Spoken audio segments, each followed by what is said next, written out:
Well, good morning, everybody, and welcome to this meeting of the Board of NHS England. Particularly warm welcome to those members of the public who have joined us here in London, and to the many, many who are watching our live stream.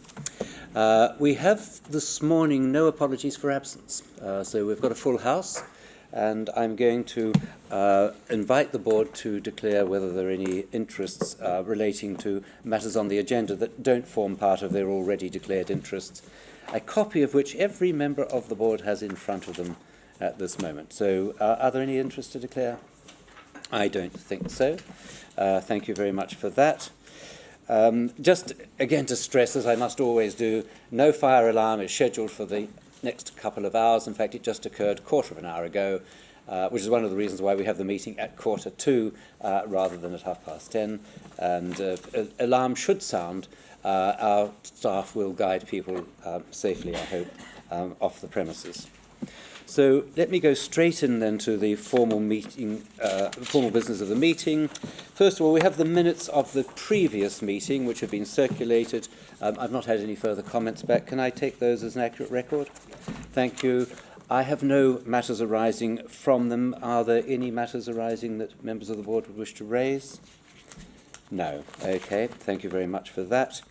Let me then go straight into item 1 of the substantive agenda, which is the Chairman's report. Just very briefly to say that since the last board meeting, which was on the 21st of July, as Chairman, I've participated in a number of meetings and events. I suppose worthy of note at this stage was the Expo, which many members of the board attended in Manchester at the beginning of September.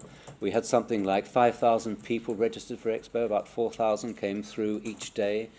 It was a great showcase for the NHS and for those who supply to the NHS. It was an event which cost the NHS nothing and which had attendance free for people who are employed by the NHS, but which allowed us to set out our stall. There were some, I think, quite standout events. The Kate Granger Awards that Jane convened, I thought were of particular significance. And then crowning them all was the annual general meeting of the board of NHS England, at which we had an opportunity as a board to explain many of the things that we'd been doing, but also our ambitions following through on the next steps, the 5-way forward view, and to be able to have, speaking on our behalf, a number of frontline people who are actually doing the work. So I would just like to invite the board to join me in extending our thanks to all of those who organised Expo, which I thought was a great success, and we'll no doubt have many more successes in the future. Thank you. To touch upon one or two other issues, the first is that I have done, well, I won't go into a whole lot. I've done a few visits. I visited Homerton Hospital, for example, recently. I've worked with Moira with ADAS, as we've been thinking through the implications of the social care settlement, and the event that I spoke at yesterday, along with Noel, on the commissioning for healthcare. But I want to turn just quite briefly to talk about one or two appointments. The first is to record the board's gratitude to Anne Rainsbury, who stood down recently as our regional director in London for quite outstanding work since the creation of NHS England, in fact, and also to record the appointment on an interim basis as her successor of Jane Cummings, for whom we're extremely grateful for taking on 2 jobs that actually equal 3. And Jane, we wish you the very best for every success in that role. We will be proposing before the next meeting of the board to have made an appointment in succession to Sir Bruce Keogh as National Medical Director. The advertisement has been published, and expressions of interest are now being received. But we'll be able, I hope, if things go smoothly, to report on that at the next meeting of the board. I think probably I don't need to go into any more of that, except to remind the board that we, as a board, will be doing a great deal of our work informally, not only in formal meetings of the board like this, but in development sessions.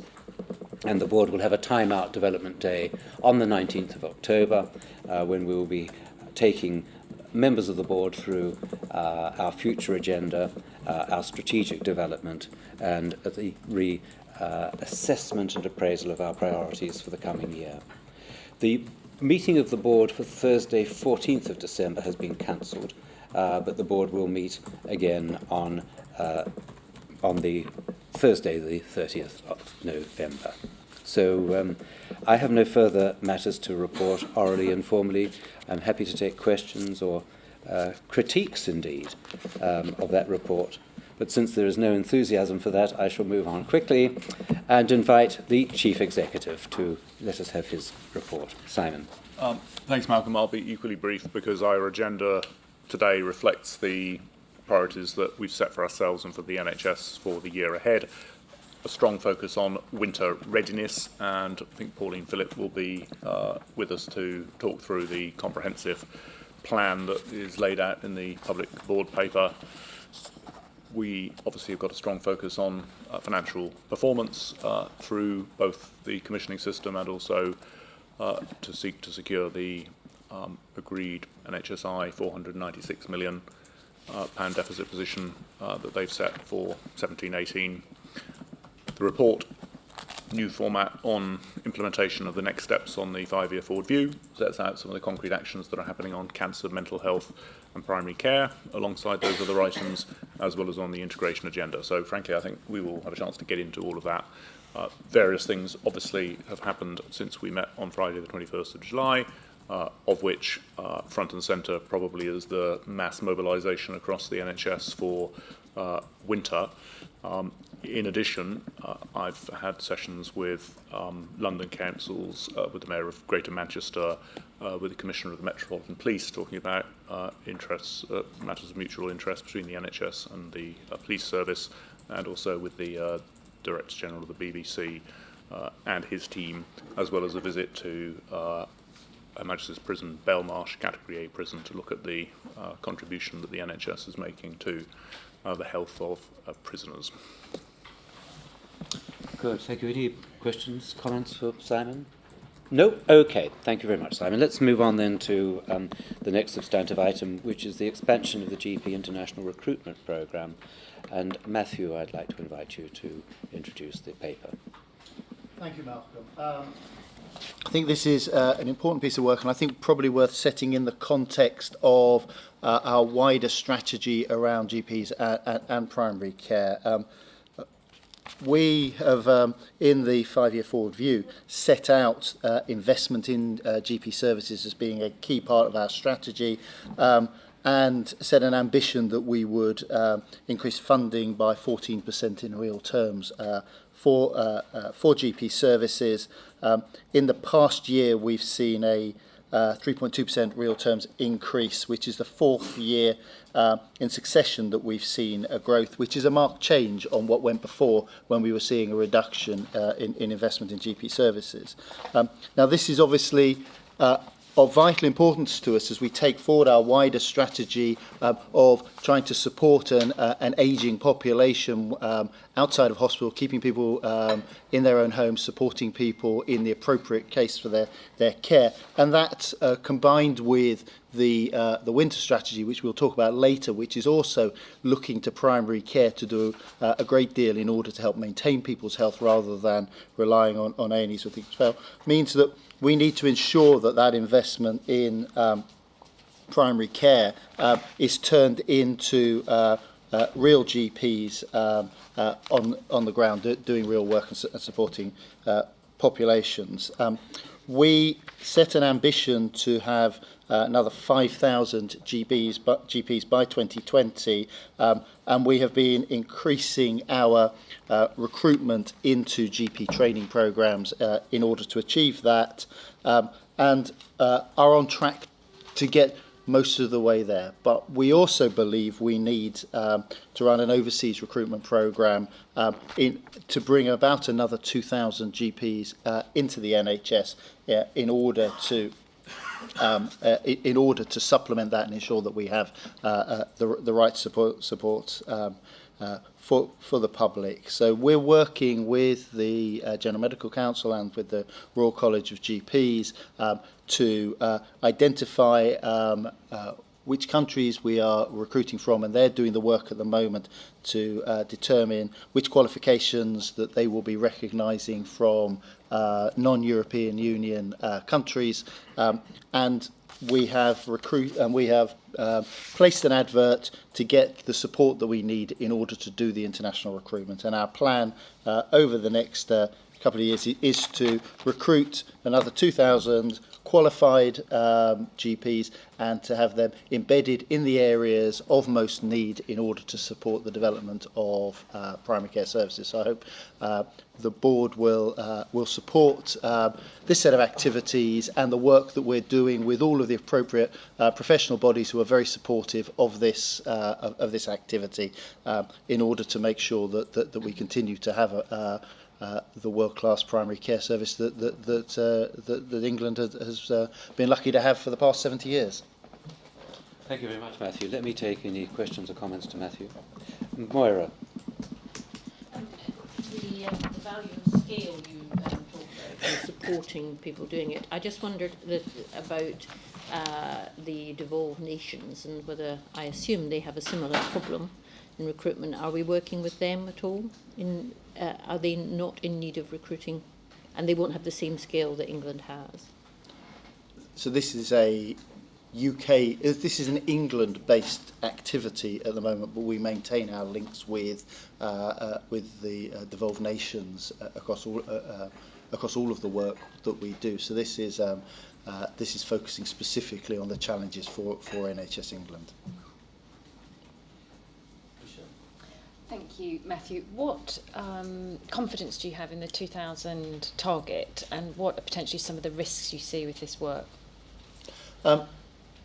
So I think that I mean the target is an ambitious target, but we have some confidence that the NHS has a history of recruiting in GPs internationally. There are a number of places around the world that train GPs to the UK curriculum, and the flow of medical professionals around the world is not something that we're starting from scratch. It's always been part of the DNA of the NHS.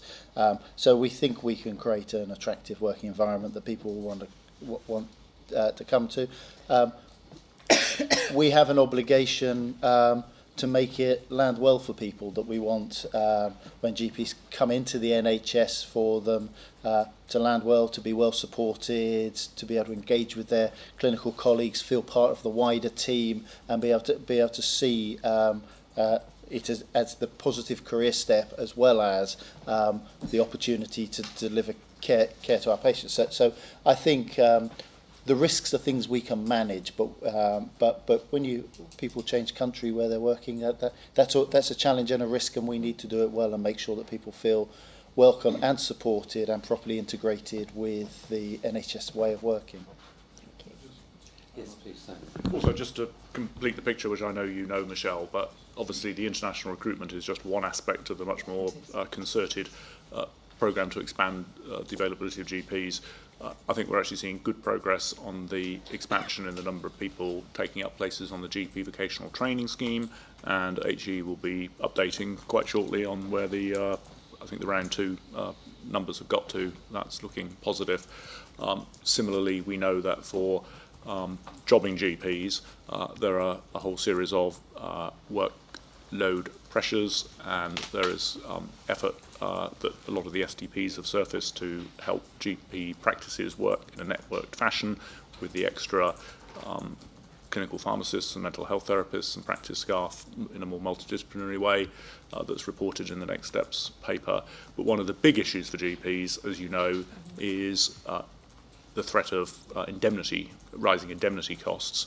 And so there is both a very substantial medium-term solution that we are working on intensively with GPs and with the government, and hope to be able to come to some good conclusions on that in the not too distant future.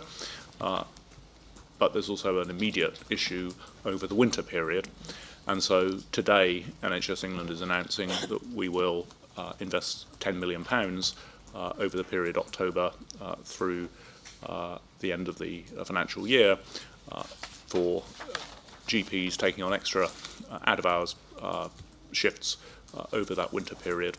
And last year, that scheme enabled about 80,000 more GP sessions to occur. So we're hopeful, working with our partners, that that will be achieved again this year.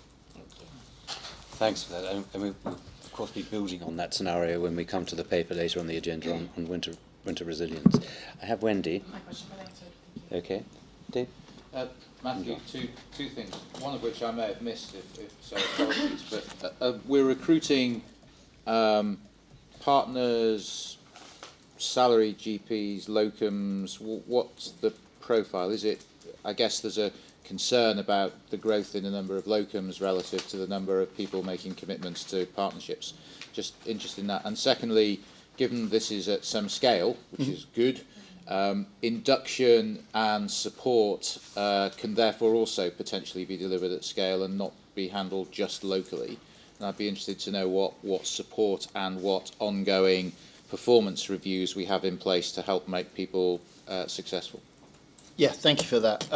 Well, firstly, we're not recruiting people to be locums, we're recruiting people to come in and do proper jobs. We're looking for a commitment over a period of time, and part of this is to try and help practices that have been dependent on locums for long periods of time to actually get themselves stable workforces that they can build teams out from and create that confidence. So thank you for that. I think your point about large numbers of people doing this at scale and the opportunity it brings us, I think is an important one. So we're working with the professional bodies and we are coordinating centrally the recruitment, the induction. There may be some parts of the world that the RCGP and the GMC feel it's appropriate to recruit from where there is training that then follows, but those packages will be put together. And I think the balance between what we do centrally and what we're doing locally, so that this isn't a centrally imposed, but this is actually pulled down locally and embedded into the local clinical community, is important to get that right. We don't want this just to be a national exercise. This needs to be actually very much owned by the local communities. But again, we don't need every community to have to reinvent the same thing over and over again. So getting that balance right is part of what we'll be working with the professional bodies to get right over the coming months. And presumably we're also recruiting in an expectation of quite flexible working, so that extended hours, that will help again in the areas where we're recruiting. Well, as we'll talk about in the winter plan, and as you see in the 5-year forward view, our expectation for primary care, not just GPs, but the wider primary care team, to be managing large populations, 30 to 50,000 people, of being able to create a network of care that supports people, is a core part of the NHS strategy going forward, and we're recruiting in to support that kind of working, which you see in many of the best practices up and down the country now, and we need to become kind of the standard everywhere. Good, thank you. Just reinforce a couple of points. First is, in terms of the countries where we're recruiting from, we are being clear that we're following an ethical code of practice, so we're not recruiting from countries that are themselves under-doctored. Secondly, it's worth remembering that 1 in 4 GPs are already international medical graduates, so even with this programme, the proportion of GPs working in the NHS from overseas will be going down as we continue to expand the number of new doctors trained in this country, and we've got a 25% increase in medical school pipelines over the next coming into the system over the next 7 to 10 years. So this is not a new concept. It's not a substitute for the need to expand training and to make the working lives of current GPs better, but it is a recognition that GPs say they need support now, not in 5 or 10 years' time, and that's why there's wide agreement that this is the right thing to do. Good. Well, Matthew, thank you very much for that report. And the board is happy to note it and to commend the programme. Let's move then, please, to item 5 on the agenda, which is the NHS performance report, but coupled with progress on the implementation of the next steps in the 5-year forward view. And Matthew, your name comes up alongside this one again, so over to you. Lucky me and lucky you. Indeed. So we have changed the format of the report a bit this month following the publication of the Next Steps document. We wanted to give the board a more rounded picture of all of the things that we're trying to deliver through the 5-year forward view Next Steps, and not just the headline indicators. So you'll see this now in the format that the Next Steps document was written with the main headings. I won't go deep into urgent emergency care because Pauline will pick that up in a few moments, but I will just to flag some of the performance issues. We currently A&Es are running at about just over 90% in terms of seeing and treating or admitting patients within 4 hours, 90.3%. We've been flatlining at about 90% for several months. Now, on one hand, that is over the last few years, we have come out of winter at a new level, having been set and then continued with us, and we've stepped back up from the 85% that we came out of winter, and that's a pretty impressive improvement by the NHS. But we are pushing the NHS to go further, and that's what the winter plan is about preparing for winter when the pressure comes back on. We need to get back towards the 95% target.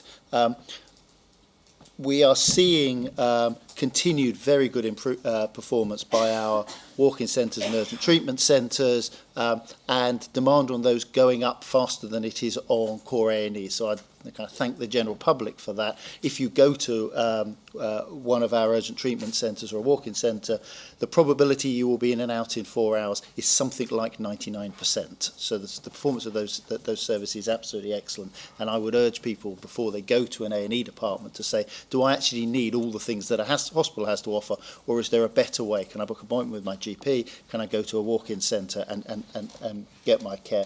And we have seen the growth in activity, the growth in attendances in A&E departments has stopped growing. It's basically flatlining now, and I think that is in large part a tribute to the work that's gone on in extended access across primary care and making it easier for patients to get access to their GP, which means that it's taking some of the load off hospitals. Now, that's the right place for them to be. That's better care for them, but it's and we need to continue to do more of that. So urgent emergency care, working very hard on. Performance is still short of our 95% overall target, and we need to do better. But we have seen improvement during the period of the Next Steps document.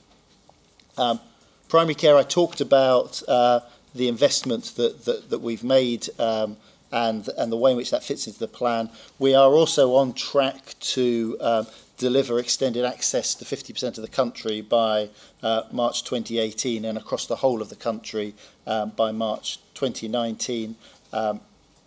And 800 schemes of enhancements to GP premises have now been completed across the country, with another 1,000 still in planning. On cancer, our main focus at the moment is on the 62-day target from referral to treatment. This is a target that the NHS has been missing for quite a long period of time now. In July, we were up to 81.4% against the standard of 85%, and we've deployed around £10 million worth of intensive support teams into hospitals to improve the pathways for lung, prostate and upper and lower GI bowel cancers. We are still working on getting back to the 85% target. I'm confident that we will get there. It's going to take us another couple of months, but across the country, I think we're pretty close to the point where half the country is hitting the 85% target and the other half of the country has still got work to do. It's and so I think that is it's an important measure of our offer to the public and meeting our obligations to them. We announced back in October last year 130 million in investment in modernising radiology. The first 23 hospitals have received their new or upgraded radiotherapy equipment, and we will see over 50 new radiotherapy machines going out. So that is going well.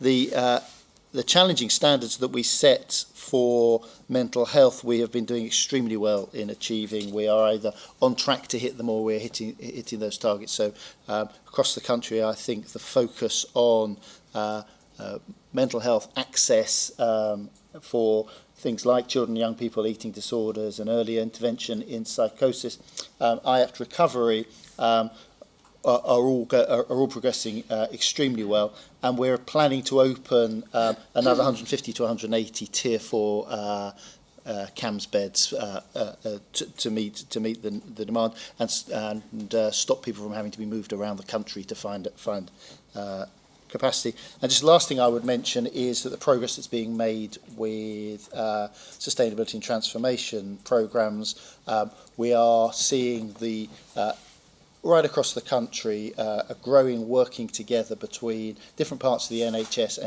and social care to solve local problems. That's not to say that everywhere it's easy, because actually everywhere it's hard, and there are challenges that need to be resolved. But I think I have no doubt that in all 44 SDPs, the quality of working relationships has improved since we created the SDPs and continues to improve, and some of the hardest questions are being faced and dealt with locally. Thank you. Well, thank you very much, Matthew, for that report. Can I invite questions? Perhaps I could kick off. Cancer 62 Day. You said, I think, a sort of divide of 50-50. Bruce might want to come in on this as well. What are the principal blockages that are preventing the full restoration to the standard in those 50% of trust that aren't meeting? I think there's a couple of elements to that. I think one is to get the pathways of care for the patients right. It's a particularly challenging standard, and it's one of the more recent ones that was created because it does actually look at performance completely from the patient's point of view, from the point at which the GP says that I need to see to be referred through to when my treatment starts. So that end-to-end process. And in cancer, that can involve a lot of handoffs through the diagnostic services, through secondary care services and tertiary services. So we've had, and big progress has been made, but we had sort of stalled at a sort of low 80% against an 85% target. So there's a lot of work has gone back to say, okay, so where are the blockages? Where in the process? Is it part of the diagnostic process where the delay is being called? Is it prior to treatment? So a piece of it is our cancer networks, our cancer alliance is getting together and working out care. The other part has been simply to make sure that we have the capacity to treat the patients that are necessary. Sometimes that's by creating more capacity, sometimes that's by the NHS working more effectively and making sure that patients don't wait and get seen. And part of getting us back to the standard has been the challenge of dealing with backlogs that have been created at points in the system where there's enough capacity to manage the run rate, but if you want to get the waiting time up, you need to deal with a queue of patients who are waiting, and that's what's going on at the moment. Bruce, do you want to add something to that? Just a couple of points, really, Matthew. I think it's fair to say that in some hospitals the number of patients breaching 62 days is relatively small. So it seems as though there is an opportunity at an institutional level to get a grip of those handful of patients.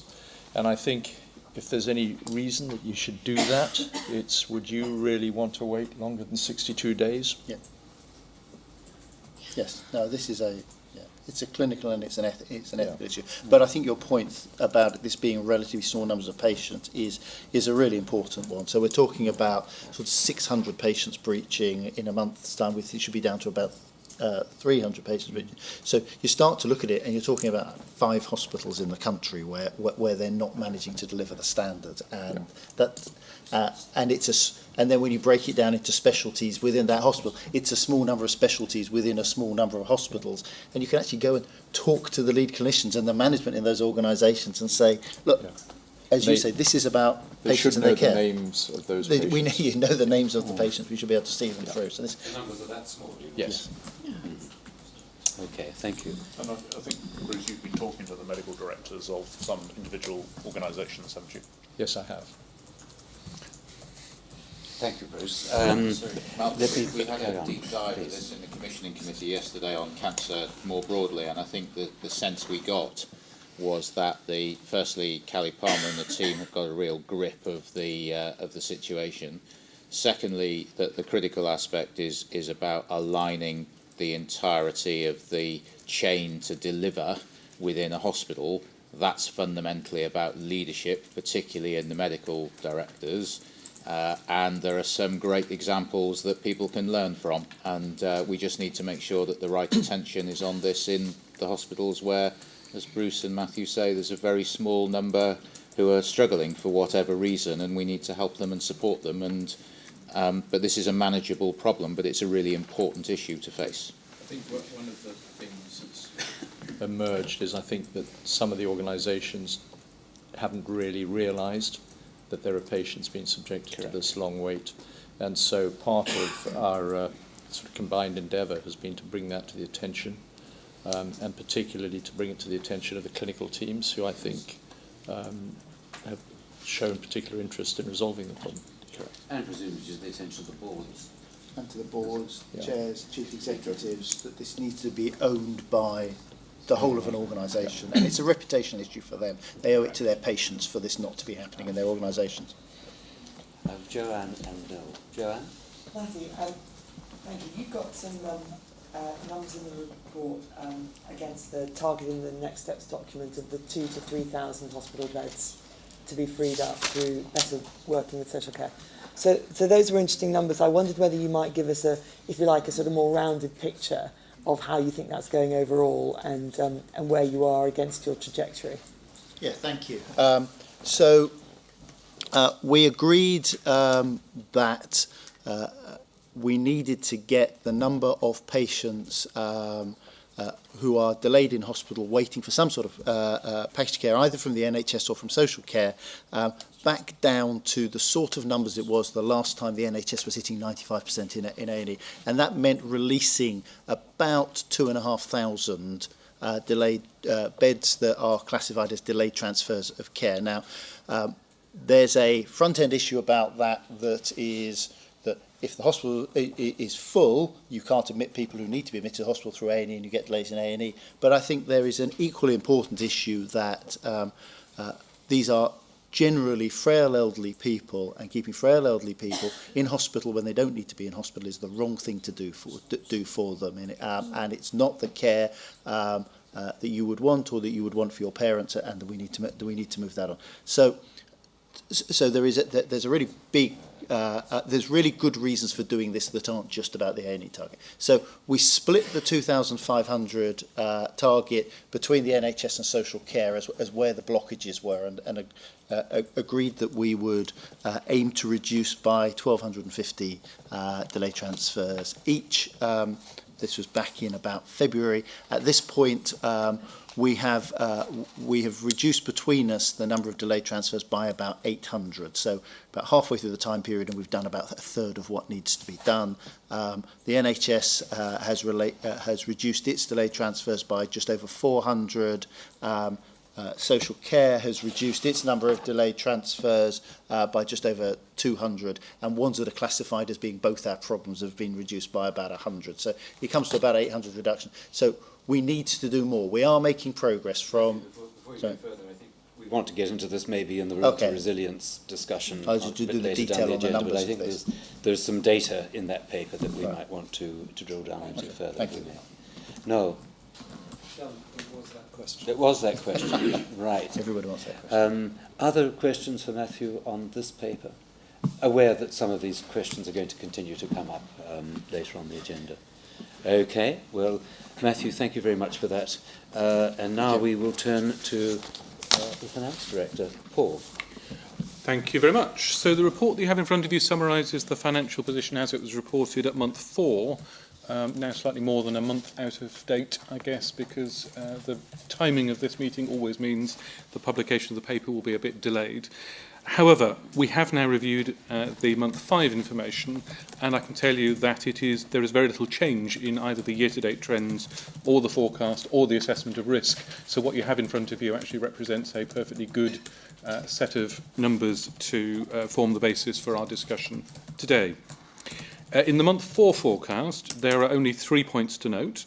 The first is that the CCG performance is expected to be broadly in line with plan. The second is that we've got underspends totalling 97 million in central budgets, mainly related to income, which we hadn't included in the original plans. And then thirdly, in the section below the line, as we accountants like to describe it, where we adjust normal financial reporting to the rather specific requirements of Treasury, there's a total negative impact of 71 million, which is principally related to eliminating provision movements. There's a pattern each year, I would say, of CCGs forecasting this sort of movement in provisions at the start of the year and revising it as they get better information towards the end of the year. So I would anticipate that that particular issue will improve as the year goes by. The net result, though, is a forecast at this stage of what is effectively break-even against the balance plan which we set out at the beginning of the year and to which we remain committed for the commissioning sector. I do, however, just need to draw your attention, as usual, to paragraph 8, which summarises the detailed risk assessment we undertake each month with CCGs and with our regional teams. This currently indicates a risk of 370 million against that balanced position, consisting of 520 million of net risk across 92 of the 207 CCGs, offset mainly by a couple of potential additional underspends that we've managed to identify in central budgets. The CCG risk, which is similar, by the way, to the level of risk that we were reporting at this point last year, feels very real to me. And last year it proved a pretty accurate predictor of what happened to the forecast in the succeeding months. So we are taking it very seriously. It reflects 2 main issues. Firstly, while activity volume is not far from plan, and indeed, as you will have noticed in the NHS improvement report on Q1, it's substantially below the 3% or so of growth which providers had planned for in Q1, round about 2% weighted growth across all the activity, admitted activity in particular in hospitals. So activity is not per se the issue. What we do have is a significant rise in the cost per case, again what we wonderful accountants like to call case mix, of those patients who need to be admitted for treatment. So there is additional cost coming through for that as we go through the first part of this year. Secondly, CCGs are again stretching to produce an unprecedented level of efficiencies this year, as we know, and with some success. As you can see in Appendix D, they are expecting to deliver 2.9 billion this year compared to just under 2 billion last year, itself a record. And much of this increase is in the more transformational programmes related to the 5-year forward view, rather than more transactional savings, which is all to the good. But inevitably, some are struggling to deliver these ambitious plans. On average, as you can see in the appendix, the success rate is running at about 91% year to date, and there's currently forecast to rise slightly over the coming months. But as is generally the case, the plans are weighted towards the end of the year and carry significant risk, not least because they require the full collaboration of providers, who are in many cases themselves struggling to deliver the required financial performance. So the big risk behind the big risk in CCGs is the delivery of the efficiency programme, unprecedented in the scale of the ambition, being delivered in substantial measure so far as we report it, but clearly carrying significant risk in the rest of the year. So the salient question, I think, is what are we doing to try and minimise the conversion of that risk into deterioration in the actual performance as the year progresses. We had a thorough review of our financial resilience programme at the Commissioning Committee yesterday, which many of you will therefore have been part of. I would just draw to the Board's attention today 6 key initiatives from the rather longer list that we discussed yesterday. And the first of those is that we've provided a major programme of centrally funded support to CCGs in constructing and then strengthening their efficiency plans, and we're now continuing intensive support to the 70 CCGs with the highest level of challenge in delivering those plans. Second thing is we're rolling out a so-called menu of opportunities. I invite you to work out what that acronym spells, developed in the Midlands and East region, but now available nationally. It describes over 150 of the most successful efficiency programmes in detail, codifies our learnings on the do's and don'ts of actually making a success of them, and then provides highly practical case studies as to how they can be implemented in the most effective way. Thirdly, we're stepping up the capabilities of commissioning support units in providing CCGs with consistent professional management of these efficiency programmes and the contract management required to ensure that they're implemented in a disciplined way. Fourthly, we're investing in the quality and resilience of our financial leadership arrangements, both through new programmes run together with NHSI and with the Financial Leadership Council, and so it really designed to support a pipeline of emerging finance leaders for some of our most challenged organisations. And at the same time, we're trying to take a rather more systematic approach to deploying only the best interim finance directors and turnaround directors where they're required to fill gaps. Fifthly, we've developed a comprehensive set of improvement processes for use with the 23 CCGs currently in special measures, from assessment of their control environment and accelerated capability development through to peer support from more successful local CCGs, or indeed embedding NHS England staff where that's needed to provide more hands-on support. And finally, we've further enhanced our now well-established process for reporting of efficiencies and risks to their delivery to ensure that we've got good visibility of upcoming icebergs and therefore the earliest possible opportunity to intervene in individual organisations needing help to circumnavigate them. And in addition to all of that, the programme of work to support the 10-point plan for efficiencies set out in the 5-year forward view next steps document is itself strengthening existing CCG efficiency plans for this year, particularly in the areas of demand management, medicines use and continuing healthcare. So there's no shortage of action on the ground, locally and indeed centrally, to mitigate the 370 million net risk which I highlighted earlier. And we will of course continue to take every action possible to continue our 100% track record to date of delivering our financial plans across the commissioning sector. But I have to say that this year feels more challenging in that respect than any previous year. And as I've commented previously, we've considerably tightened the central budgets this year, which may well limit the further mitigations that we can expect from that source. So, to put it in a nutshell, the battle is far from over. I would remind the board that we've also, separately from all of that, safely set aside the 560 million Commissioner contribution to the overall expected system reserve of 800 million. Briefly turning to the provider side, the plans which NHS Improvement has agreed with trusts add up to 496 million, as Simon mentioned earlier. Their current forecast is broadly in line with that commitment. That obviously includes STF earnings, the Sustainability and Transformation Fund earnings of 1.8 billion as last year, but critically about 500 million of that is linked to the achievement of the commitments to systematic year-on-year improvement in A&E performance set out in the next steps document, and which I imagine Pauline and Matthew will reflect on in the next item.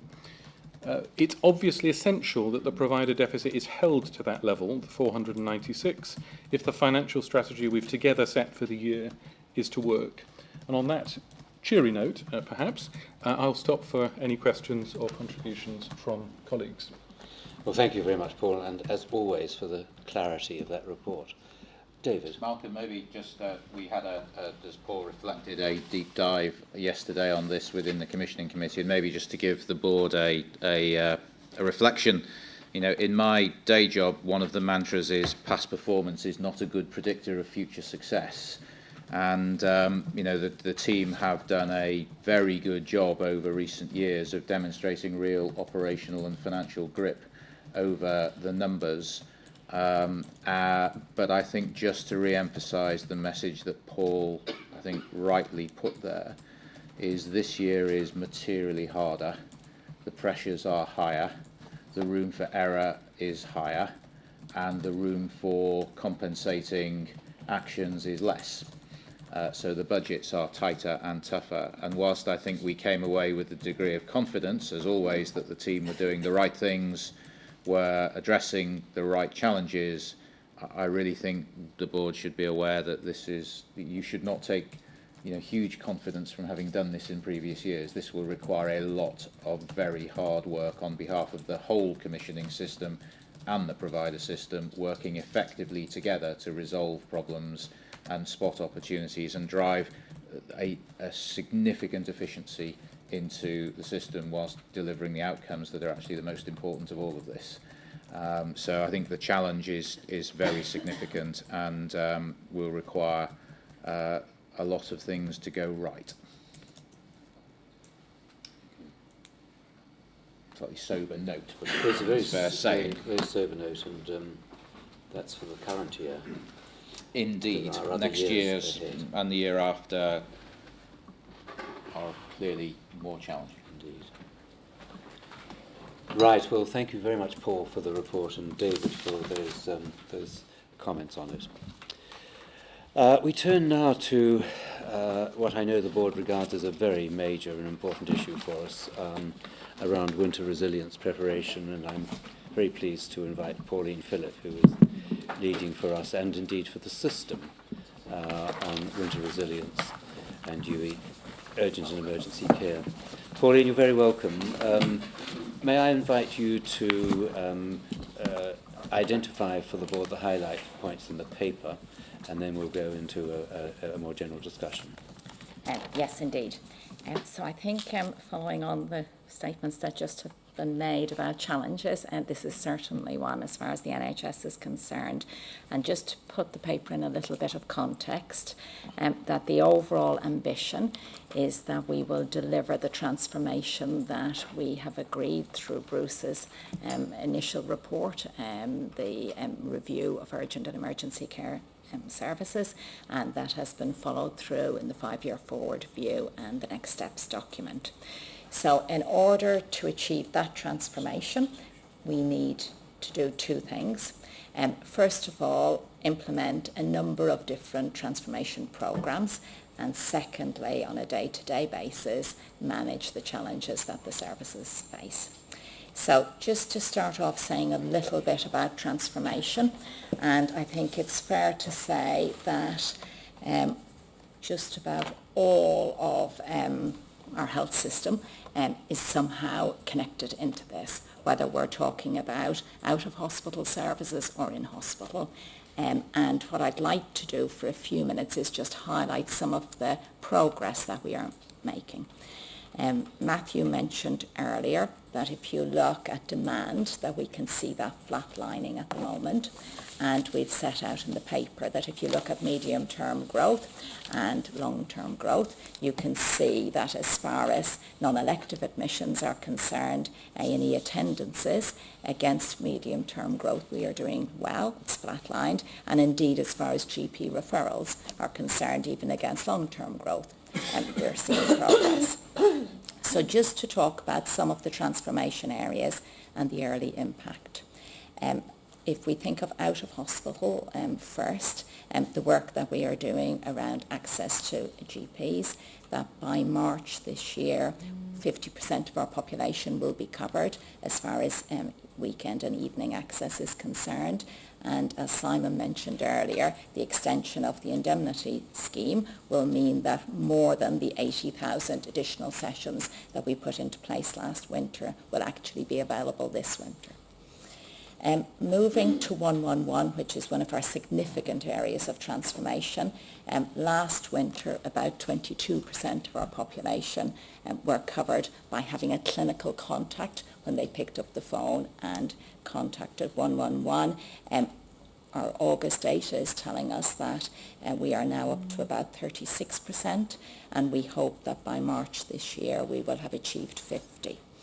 I think as importantly as that is the change that we are making as far as the nature of those those clinical contacts are concerned, that up until now, the clinical contact within the 111 service was very much about referring patients to the appropriate service. What we are now doing is changing that to what we call a consult and complete model. So when the clinical contact takes place, it will be able to give the patient the support they need without having to refer on elsewhere. We've had 4 pilots in the north of England predominantly, and they have demonstrated that by changing the model, it further reduces the number of people who contact 111 who then end up in our A&E departments. At the moment, from the 36% of contacts, we end up with about an 8% conversion rate, which in itself is very good. So if you think of 15 million people contacting 111, only 8% of those actually arrive in the emergency department. And some of those people, those figures will include some people who will have been managed through 111 and who have still decided that they're going to pay a visit. But by changing the clinical model within 111, we can further reduce that, and the pilots demonstrate down to about 6%. One of the other significant areas of transformation, which I think the board is probably aware of, is the work that we've done around the ambulance response programme. And the ambition behind the ambulance response programme, put very simply, is that we can respond with the appropriate service to a patient who dials 999. So the people who most need our help, that we will be able to get an ambulance to them with the appropriate crew in the fastest possible time. But also that the patients who may not be as urgent, who won't be those red calls, who will be predominantly green calls, don't end up being stacked to the end of the day. So what we're doing there is to make sure that we set standards for all patients, etc., and that we're dealing with the total population. Those changes have been rolled out now across 5 ambulance services, and by Christmas all ambulance services will be delivering those, with the exception of the Isle of Wight, where we've got a little bit more work to do. So that's some of our transformation areas that are predominantly based out of hospital. As we move into hospital, we have recognised that for now we will still have patients turning up in our departments who have minor illness. In the future, we hope that will not be the case, because when they call 111, we will be able to direct them to the appropriate service, whether that's the local pharmacy, whether that's a consultation by phone, as I talked about earlier, whether it's self-care, etc. But for now, we see a significant number of patients across the country coming to A&E departments with minor illness. So the decision we made earlier on in the year was that, working with primary care, that the best solution was to ensure that every A&E department in the country had a GP service linked to it. So it means that if you do turn up at an emergency department with a minor illness, you will then be streamed to a GP service that's co-located. This is not a long-term solution, and we wouldn't wish it to be, but we think it's very important as an interim solution until we arrive at the appropriate delivery point on our 111 services. We put 100 million of capital into facilitating that, and by the end of October we will have national coverage, so that's very important. Moving on, further into the hospital, a lot of work being done through NHSI to improve how we care for patients once they are in an emergency department, standardisation of practice, etc., ensuring that the bed flow out of the department has got the best possible support, introduction of bed management systems, bed flow arrangements, and then moving into the hospital, looking at length of stay, focusing on simple length of stay, as we call it, or non-complex length of stay, so reducing the amount of time that patients need to spend in hospital, and predominantly with medical conditions, etc., and then moving on to the issue of detox at the back of the hospital. And I'll come on to one or two of those things a little bit in a minute. So just returning to the paper, so as to follow some of this through in a more systematic way. I've covered the progress that we are making in primary care and talked a little about our 111 services and our ambulance services. Alongside our transformation work, we are very much aware that we have not reached a point where we will not need to put very strong measures in place to deliver the best possible care during the winter period. So having a grip of how we manage winter is very important to us.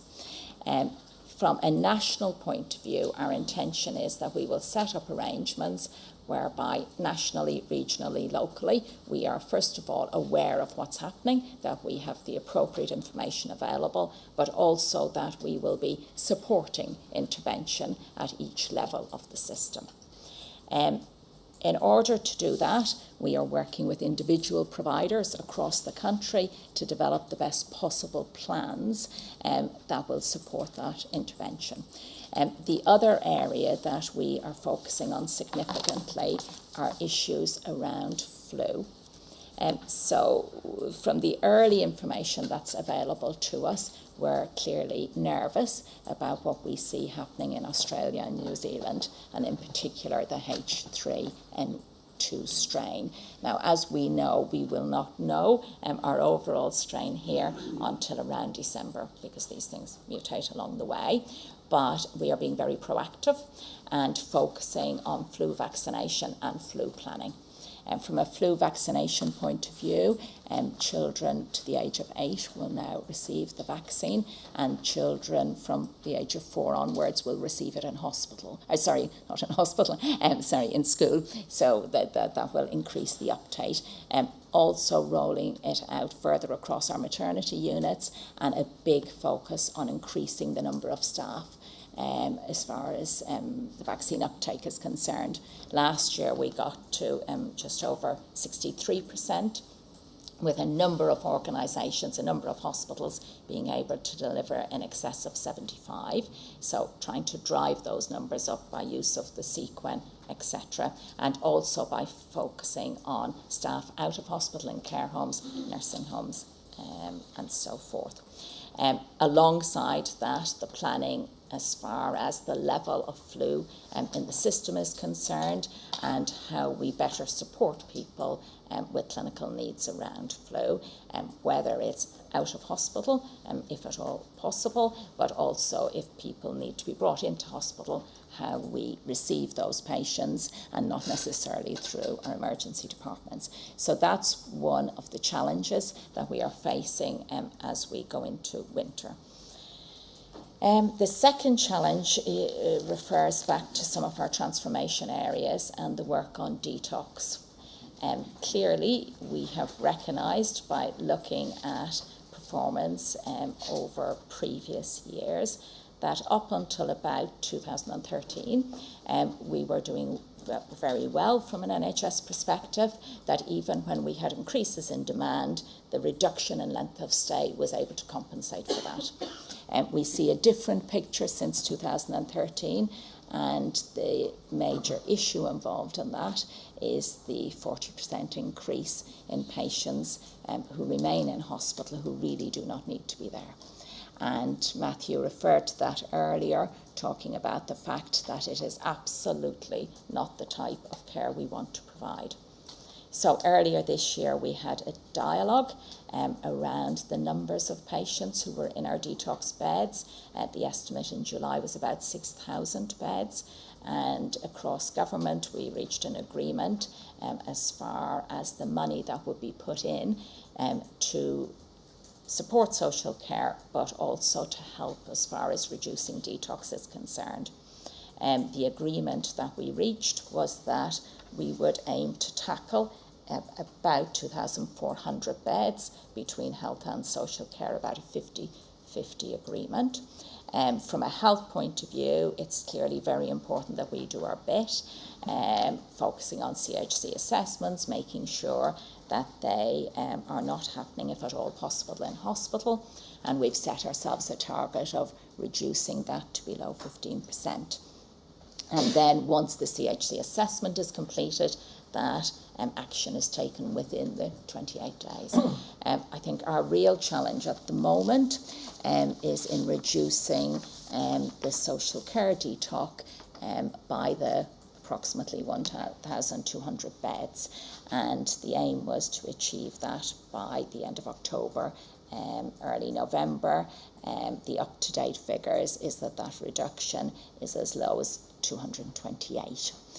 So a lot of work taking place with the relevant local authorities, 87 of whom are compliant, 66 who are not compliant, and there are two issues behind that. When they explain why they are not, one would appear to be that they feel they still haven't got the resources to deliver, but the other seems to be a timing issue, and we are hoping that by the 25th we will be in a position to absolutely clarify where we stand on that. In summary, as far as the winter is concerned, a big focus on flu, a big focus on detox, a real focus on the number of beds that we actually have in the system, aside from the detox beds. NHSI have done an exercise with providers, and the providers have come back and said that they plan to have approximately 3,700 additional beds in the system for this winter. So that is very important, because when you look at that and you look at the number of beds that we hope to release from a detox point of view, then that would give us a good bed base to deliver throughout the winter period. Some other initiatives running alongside that, the work on surgery, etc., making sure that patients are not being admitted to hospital if they can come back the next day and have diagnostics and return at the time when surgery is necessary, etc. So through our operating model, focusing on all of those. I suppose the other thing I should mention, which I haven't, is that our national governance model around urgent and emergency care is different to our other services. NHSE and NHSI have come together at a regional level to deliver, so that each hospital, each CCG is working with the same regional director. So that will be very important to us again during winter. So I think overall, our message is we need to fast track what we are doing from a transformation point of view. It would be terrible if we take our foot off the pedal on transformation, because this is where we want to get to in the medium, long term, etc. But we also have to have a significant grip as far as winter is concerned, and they are the arrangements that we've been putting in place. Great, thank you very much, Pauline, for that. Let me invite some comments, questions from the board. No? Thank you very much, Pauline. I wanted just to round out our understanding of winter. So, winter pressures consist of flu, but they also sometimes consist of temperature gradient too. Yes. And particularly yes. the correlation between temperature gradient yes. and respiratory admissions. Yes. What are we doing to gear up NHS 111, pharmacy, GPs to cope with respiratory conditions if the detox increase in the number of beds is not sufficient to cope with a very cold winter? Right. So I suppose the first thing that I didn't mention is that as part of our overall winter arrangements and our national, regional, local model, our delivery model, PAG are working as part of that with us. So that's really important to be able to predict what is likely to happen. And the model that we want to run this winter is around continuous monitoring and supporting intervention. So as we see what is happening, whether it's a cold spell, whether it's flu, etc., it's being able to then very quickly influence how our services are providing responses, etc. From a respiratory point of view, the dialogue that we are having with PAG at the moment, it's on the back of flu planning, but broader than that, because you're talking about the same clinical group, is whether we have a further enhanced community response and a different response within our hospitals, rather than taking patients through the mainstream of A&E services. Actually, I'm going to a meeting at 12 o'clock about that very thing. So I think we're very much focusing not just on whether we have a bad flu season, but acknowledging the normal increase in demand that we experience each winter. And certainly ensuring that our pharmacies and others play their part. Part of our public messaging is going to be around this Stay Well message, but also around Stay Well from a pharmacy point of view. Could I just ask, you mentioned, so 3,700 beds being brought forward, additional beds, plus whatever we may get between 2,000 and 3,000 on detox. How does that reserve compare with previous years, and what sort of capacity does that represent against the flu dilemma, the potential flu pandemic, and also the temperature gradient that Noel's referred to? Yes, yeah. How do these two fit together? Okay, so I think what we did was we had a look at the peak of last winter to see how many beds we needed to have in the system. And, you know, I think everybody will then say, yes, but you weren't delivering performance at that point, because performance fell significantly below 90, as Matthew said earlier. So when we looked at those numbers for January, the peak numbers, the number of escalation beds or additional beds, as NHSI described them, were in excess of 4,000. So providers have now told us that they will be putting 3,700 in, and our sense is that if we can deliver approximately 2,400, then that would put us from detox at that to the 3,700. That would put us in a good position for this winter. Clearly, if we have a major flu problem over and above what we have seen in the last couple of years, we may need to have different plans. But I think we're not talking about increasing the number of beds. We're talking about having a different community type response like we've just referred to, and making better use of the beds that we have in the system. On top of all of those beds, I think it's important to say that I think my message is that we have to really, really drive the beds that we have and reduce the length of stay, because those beds are fully staffed, they're in appropriate ward areas, etc., etc.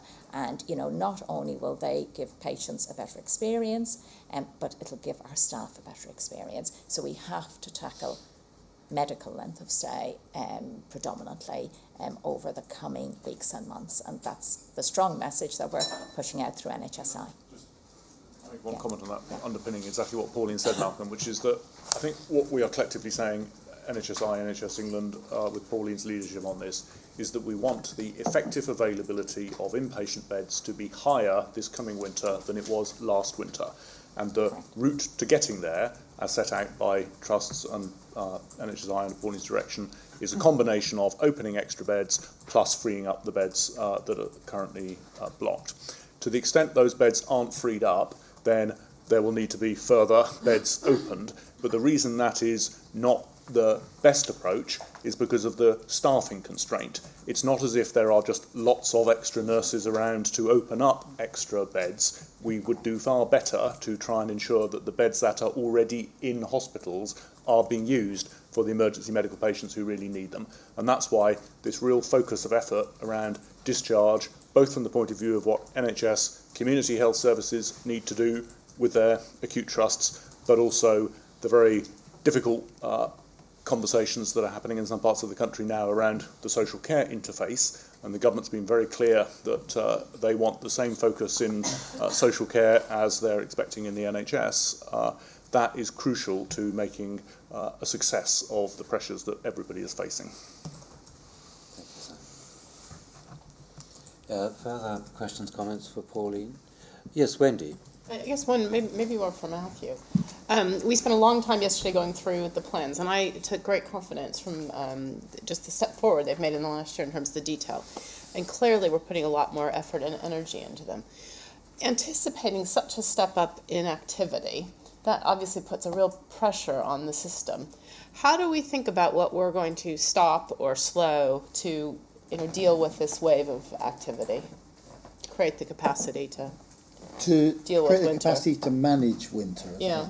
I think, firstly, it's a question of people prioritising their work and focusing on the flow of patients through hospital and getting people to appropriate care. And it takes a lot of work to manage an A&E department that is full of patients who aren't moving through. So so it is better use of our time to be managing hospitals and primary care well. But we have added some expert resource. Like we brought Pauline in to lead this. She was chief executive of Luton and Dunstable Hospital, the highest performing A&E department in the country. So she's coming to do this much easier job.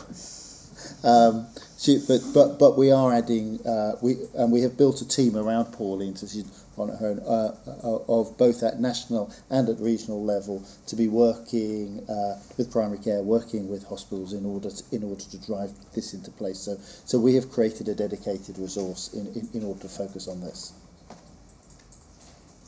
Pauline, did you want to add anything to that? Was it? I suppose the only other thing to add is that, I think just about every provider in the country, from the very start of the year, will plan their work.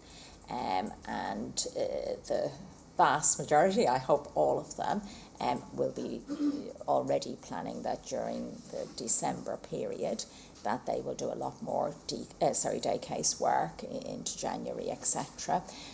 But clearly balancing that against the RTT standards. So. Great. Well, thank you, Pauline, very much for not only the introduction to the paper, but also for the leadership.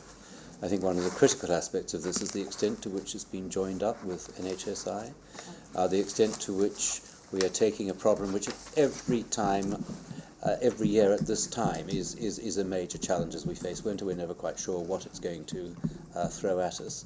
But it's a system-wide issue. And I think what I feel, and I know my colleagues feel, this year is a sense of grip across the system and a sense of leadership, which is going to be absolutely critical to deliver safe services for patients through winter, whatever it may throw at us. And as I've heard you say before, Pauline, the 4-hour requirement is the absolute barometer of patient safety around which trust and hospital efforts need to be focused. So I think the board are very grateful to you and the team for taking that through and translating it across the whole of NHS provision. So thank you for that. Thanks. We now turn to, I'm not going to say from the sublime, but we're going to return to the use of the NHS England seal, and I will invite Paul to take us through it. I don't know how to respond to that introduction, but I dare say this is not necessarily the most exciting part of the agenda for everyone around the table. For those of you who are desperately worried that we might be rapidly running out of sealing wax, given that we appear to have done 16 transactions with it in the course of a month, according to the first paragraph, there is a modest typo in that it is actually the first half of the year from April. So neither the wax nor my signing hand is actually becoming exhausted. I wasn't going to go through all of the transactions that are contained here, but I think I would just draw out what the nature of a lot of this work is, because it's not only important in terms of its legal aspects, but much more important in terms of its impact on a community of people that we desperately care about and want to transform the lives of, to finish a sentence with a preposition. So, which is the learning disabilities population, because a lot of these transactions, more than half of them, are essentially transactions to convert one type of real estate into the sort that we need for the future. So it's either releasing properties that are no longer appropriate for this particular task, or it's giving out capital grants or making other types of capital transactions to make this possible. And I think that's one of the more important parts of our work, and therefore, as I take out my signing pen, I'm slightly more gleeful about it than I would be for many other types of transaction.